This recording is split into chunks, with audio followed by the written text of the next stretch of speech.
নির্জন অরণ্যের গভীরে এক ক্ষণিক অতিথি, যে নীরবতাকে ভেঙে দেয় এক লাফেই। এই সে গেছ ব্যাঙ। রং যেন শিল্পীর তুলিতে আঁকা। এই ব্যাঙের গায়ে লুকিয়ে আছে এক নিখুঁত সৌন্দর্য। চোখে লাল আভা, যেন প্রকৃতির নিজস্ব সতর্কবার্তা।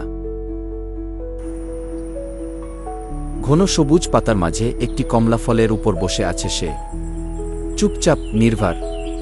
চারপাশে নীলসবুজের এক রঙিন নীরবতা, যেন প্রকৃতি নিজেই ধ্যানমগ্ন। এই নিঃশব্দ মুহূর্তে সে শুধু বসে থাকে, যেন আমরাও থেমে যাই। মনের ভেতরে যেন এক মৃদু শান্তির ঢেউ বয়ে যায়।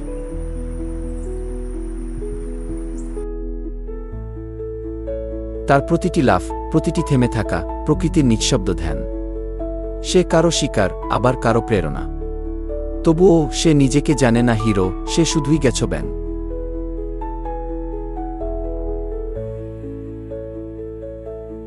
গাছের পাতার ফাঁকে, ফুলের পাপড়িতে এক একটা মুহূর্তে যেন সে হারিয়ে যায়।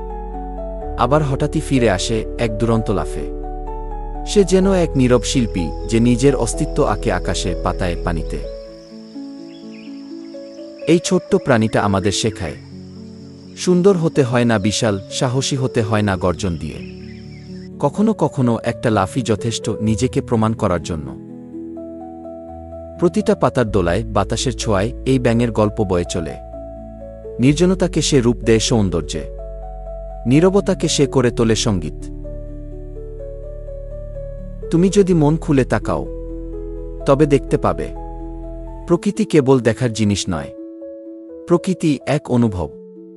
আর সেই অনুভবের এক নাম, এই ব্যাঙটা। তোমার মন যদি একটু শান্তি খুঁজে পেয়ে থাকে, তাহলে একটা লাইক দিয়ে যেও। আর এমন আরও নিঃশব্দ সৌন্দর্য পেতে সাবস্ক্রাইব করে পাশে থেকো।